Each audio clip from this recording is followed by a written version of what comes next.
Parecía difícil imaginar que el gobierno, y más aún Yolanda Díaz, pudiera caer más bajo tras haber pronunciado aquella polémica frase en el Congreso de los Diputados, cuando reconoció, casi sin querer, que aún quedaba gobierno de corrupción para rato. Las palabras, captadas por todas las cámaras y repetidas hasta la saciedad en los medios, desataron un vendaval político. Sin embargo, lejos de intentar poner orden en la tormenta, la ministra de Trabajo y Economía Social decidió redoblar su exposición pública. Y es que si algo demostrado Díaz es su capacidad para retratarse a sí misma con sorprendente naturalidad, incluso cuando el escenario parece volverse completamente en su contra. Apenas unas horas después de aquel lapsus viral, subía a sus redes sociales una fotografía en la que se la veía riendo a carcajadas. El gesto, acompañado de un texto en el que intentaba aclarar que todo había sido un error de expresión, pretendía suavizar lo sucedido. No hay nada de qué preocuparse, venía a decir entre líneas. Pero esa sonrisa, lejos de parecer espontánea, se interpretó como una risa forzada, una mueca desafiante ante la indignación pública. Muchos la acusaron de burlarse, de no entender el peso de sus propias palabras, y de frivolizar un tema que, en cualquier otro país, habría sido motivo de dimisión inmediata. La escena adquirió tintes aún más grotescos cuando, al día siguiente, Díaz volvió a aparecer en los medios, esta vez en una entrevista en televisión española. Allí, frente a una visiblemente incómoda Silvia Inchaurrondo, periodista conocida por su tono incisivo pero que últimamente vive su propio conflicto con la cadena pública tras haber denunciado irregularidades y sufrir una rebaja de sueldo, la ministra volvió a tropezar con el discurso.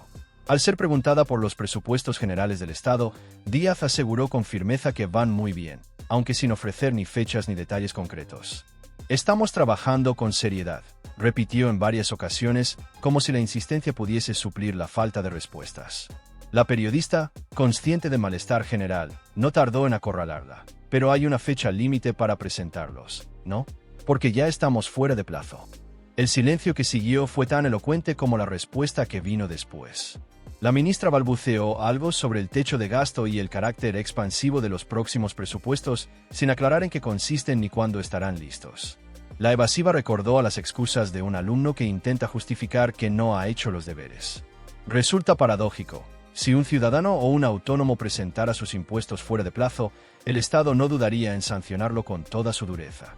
Pero cuando es el propio gobierno quien incumple sus plazos, parece que todo se diluye entre tecnicismos y discursos huecos. Mientras tanto, el país sigue esperando. Las familias hacen malabares para llegar a fin de mes. Los jóvenes emigran por falta de oportunidades, y las pequeñas empresas sobreviven a duras penas. Pero en los despachos del poder, el tiempo parece transcurrir con otra lógica. Y si algo demuestra el comportamiento reciente de Yolanda Díaz, es que la desconexión entre la clase política y la vida real de los ciudadanos nunca ha sido tan evidente. Como si todo esto fuera poco, Voz Populi publicaba hace apenas unas horas una noticia que ha encendido aún más los ánimos. Según el medio, Yolanda Díaz fue vista acudiendo al Teatro Nacional junto a su hija de 13 años para disfrutar de una función de ballet. Hasta ahí, nada reprochable. Pero lo que llamó la atención fueron los detalles. La ministra lucía un jersey valorado en más de 225 euros, y su hija llevaba un bolso de lujo que superaba los 550. Una escena que contrasta frontalmente con el discurso de austeridad y empatía que la vicepresidenta suele pronunciar en sus intervenciones públicas. La escena de Yolanda Díaz, tan aparentemente trivial, una ministra acudiendo al Teatro Nacional con su hija, encierra en realidad una poderosa carga simbólica. No es la fotografía en sí lo que genera debate, sino lo que representa, la repetición de un patrón universal en el que el poder, una vez alcanzado, tiende inevitablemente a alejarse del pueblo al que dice servir. Esa imagen, convertida en un reflejo involuntario de una época, recuerda inevitablemente a otros episodios de la política internacional, donde la distancia entre el discurso y la realidad se hace tan abismal que ya ni siquiera se intenta disimular. El caso de Nicolás Maduro es quizá uno de los ejemplos más claros de esa dualidad grotesca entre el mensaje y la conducta. En más de una ocasión ha sido fotografiado escondiendo su reloj de lujo bajo la manga o cubriéndolo con la mano cuando las cámaras lo enfocan. Es un gesto rápido, casi automático, pero que delata una conciencia culpable, la de quien sabe que su imagen pública de revolucionario austero no encaja con los objetos que lleva puestos. Resulta casi irónico que quien se presenta como el defensor de los pobres de Venezuela, quien proclama el sacrificio del pueblo bolivariano ante el bloqueo imperialista, luzca en su muñeca un reloj cuyo precio podría alimentar a una familia entera durante un año. Esa contradicción, tan evidente, ya no sorprende a nadie. La gente la observa con resignación, porque sabe que el poder, en cualquier rincón del planeta, suele olvidar con rapidez las miserias de quienes lo sostienen.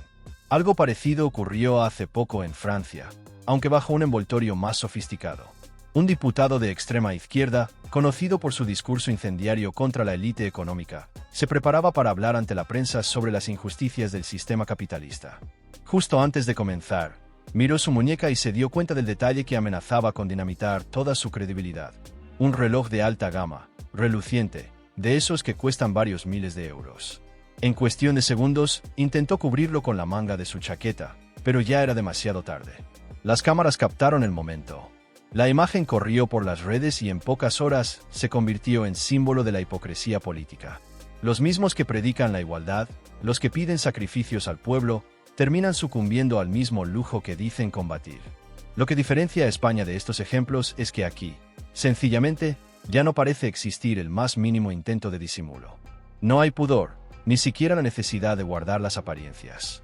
Las fotografías de ministros y altos cargos asistiendo a obras de teatro, cenas de gala o actos culturales vestidos con prendas exclusivas ya no escandalizan. Se ha normalizado hasta el punto de que el lujo ha pasado a formar parte de la estética de la política moderna. Y lo más preocupante no es el atuendo, sino la indiferencia con que se asume esa desconexión.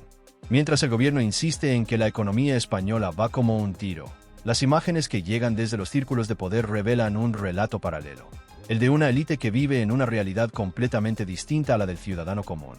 Pensemos por un momento en el contraste. En los barrios obreros, las familias hacen cuentas cada fin de mes para decidir si pagan antes la luz o el alquiler. Los jubilados comparan precios de supermercados y los jóvenes enlazan trabajos precarios que apenas cubren lo básico. Mientras tanto, en los despachos ministeriales se brindan con copas de vino francés y se discuten políticas de igualdad con relojes suizos en la muñeca. Es una paradoja cruel. Los mismos que redactan leyes para aliviar la carga de ciudadanos son quienes viven más lejos de su experiencia. En este contexto, la figura de Yolanda Díaz adquiere un valor simbólico especialmente fuerte. Durante años, la ministra ha tratado de construir una imagen de cercanía, empatía y sensibilidad social. Se presentó como la voz de los trabajadores, la representante de los que no tienen voz, la líder de una izquierda moderna, elegante, pero auténtica. Su discurso se llenó de palabras como dignidad, justicia y equidad. Sin embargo, en los últimos meses, esa fachada cuidadosamente elaborada comenzó a resquebrajarse. No fue un error puntual ni una campaña mal gestionada. Fue una acumulación de gestos, de sonrisas fuera de lugar, de silencios que pesaron más que las palabras. Su sonrisa en redes sociales, tras el lapsus en el Congreso, fue interpretada como una burla.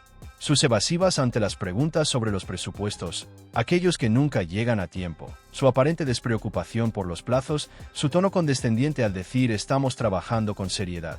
Todo contribuyó a la sensación de que ya no hablaba desde el compromiso, sino desde la soberbia. Y su aparición en el Teatro Nacional, luciendo un conjunto de cientos de euros mientras millones de españoles recortan en calefacción o alimentos, terminó por sellar la desconexión. No se trata solo de una cuestión estética, sino de coherencia moral. La historia de los líderes que comienzan como defensores del pueblo y terminan convertidos en caricaturas de sí mismos es tan antigua como la política misma. El poder tiene un efecto narcótico. Embriaga, distorsiona la percepción y borra las líneas que separan la empatía de la indiferencia. Los privilegios, al principio, se justifican como necesidad del cargo. Después, se transforman en costumbre. Finalmente, se convierten en derecho. Y cuando se llega a ese punto, el político deja de ver al ciudadano como igual y lo percibe como parte del decorado. En el caso de Yolanda Díaz, la metamorfosis no ha sido lenta ni discreta. Ha ocurrido a plena luz del día, frente a cámaras, micrófonos y pantallas. En cuestión de meses, aquella política que representaba el aire fresco de una izquierda diferente, con discurso emocional y gestos de cercanía, ha pasado a encarnar justo aquello que decía combatir. Su tono, antes encendido, su lenguaje impregnado de convicción moral y de defensa de la justicia social, ha sido sustituido por una cadencia fría, calculada, institucional. Ya no se la escucha hablar con la fuerza de quien cree, sino con la prudencia de quien protege un cargo. Lo que antes era pasión se ha convertido en guión. Lo que antes era lucha se ha vuelto estrategia. Su discurso, que en sus orígenes vibraba con el idealismo de quien soñaba con cambiar el rumbo de un sistema injusto, hoy suena desgastado, sin alma. Ya no transmite la rabia de la obrera ni la empatía de la mujer que conoce las penurias del pueblo. Más bien proyecta el cansancio de quien ha aprendido a moverse con soltura entre los códigos de la élite. Los gestos medidos, las palabras vacías, la sonrisa ensayada. Díaz ya no parece hablar para los trabajadores, sino para los asesores, para los medios, para los suyos. Su imagen, tan cuidadosamente diseñada, se ha convertido en un espejo pulido que devuelve reflejos bonitos pero falsos. La ministra que antaño criticaba los privilegios ahora los disfruta. La misma que en sus primeros años políticos denunciaba la desconexión entre el poder y la calle, ahora aparece fotografiada en los mismos escenarios que antes despreciaba. En los palcos de los teatros, en los actos de gala, en las reuniones institucionales donde las palabras pueblo y clase trabajadora se pronuncian entre copas de vino caro. Su sonrisa es elocuente, no porque comunique alegría, sino porque revela una comodidad peligrosa. La ministra que antes bajaba al barro para denunciar injusticias ahora mira el mundo desde arriba, desde el pedestal que tanto cuestionó. Pero el caso de Yolanda Díaz no es una excepción, sino el reflejo de un fenómeno que se extiende como una mancha por todo el panorama político. No importa el color del partido ni la ideología, el poder parece tener el mismo efecto corrosivo sobre todos. Es un proceso que empieza de manera casi imperceptible, con pequeñas concesiones, justificaciones y silencios, y termina con la transformación completa del individuo. Los políticos ya no sienten la necesidad de esconder sus privilegios. Han descubierto que la indignación social dura poco, que el pueblo se cansa, que la costumbre adormece. La sociedad, anestesiada por la rutina y la desesperanza, ya no reacciona. El escándalo de hoy es el olvido de mañana. Mientras tanto, el gobierno insiste con su mantra: la economía crece, los datos son positivos, el empleo se recupera. Lo repiten una y otra vez, como si la repetición bastara para convertirlo en verdad. Pero basta con salir a la calle, con entrar a un supermercado, con hablar con un autónomo o con una familia que paga hipoteca, para comprobar que ese optimismo institucional se desvanece al primer contacto con la realidad. Los precios no dejan de subir, los sueldos permanecen congelados, las oportunidades laborales escasean y la juventud vive atrapada en una especie de limbo sin futuro.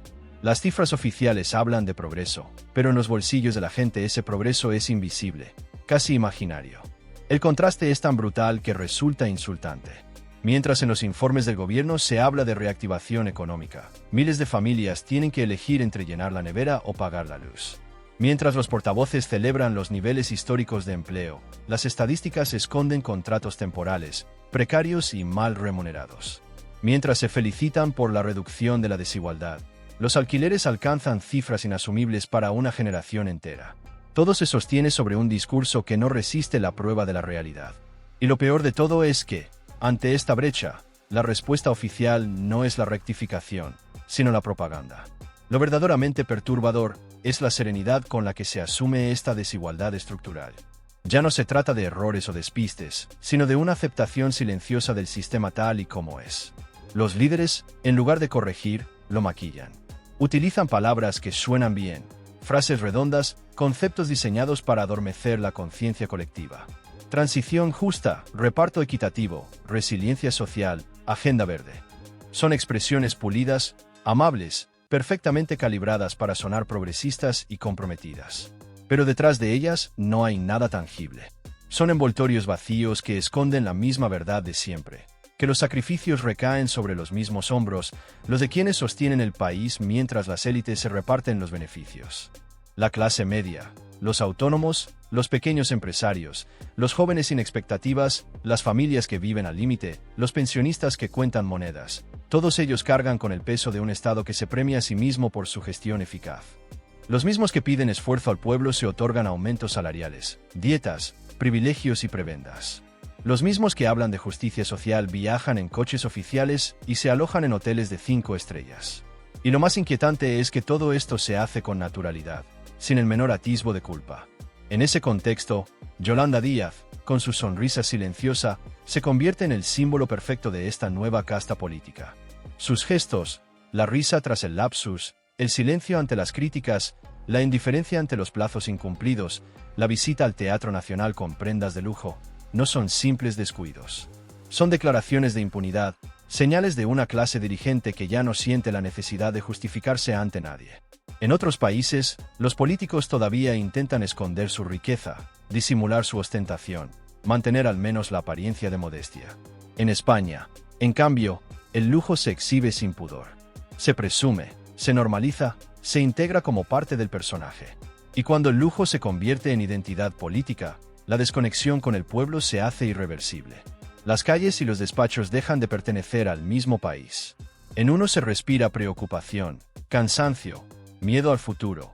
En el otro, se respira comodidad, privilegio y autosuficiencia. Los dirigentes celebran congresos y publican fotos sonriendo, mientras el ciudadano de a pie sobrevive a la inflación y a la incertidumbre. Y cada sonrisa oficial, cada frase triunfalista, se siente como una bofetada. Después de ver el vídeo, escuchar las declaraciones y leer las cifras, la pregunta se impone por sí sola. ¿Quién trabaja realmente para quién? ¿A quién sirve un gobierno que se felicita mientras la gente cuenta céntimos, que se premia mientras el país se endeuda, que sonríe mientras millones ajustan el cinturón?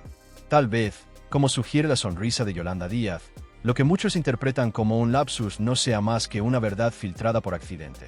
Una confesión involuntaria de un sistema que ya no se esfuerza en ocultar su verdadera naturaleza.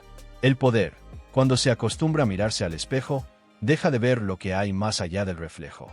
Y ese reflejo, limpio, brillante, complaciente, termina convirtiéndose en su única realidad. Del otro lado, fuera de ese cristal reluciente, el país continúa, silencioso, resistiendo como puede las decisiones de quienes hace tiempo dejaron de escuchar. Porque el lujo, en el fondo, no es solo una cuestión de dinero o de estética. Es un lenguaje, un modo de decir, sin palabras, yo ya no soy uno de ustedes. Y ese mensaje, cada día más evidente, es el que separa al poder del pueblo. Hoy esa distancia no es solo económica, es moral, emocional y simbólica. Es la distancia entre quienes se fotografían en palacios y quienes esperan en urgencias.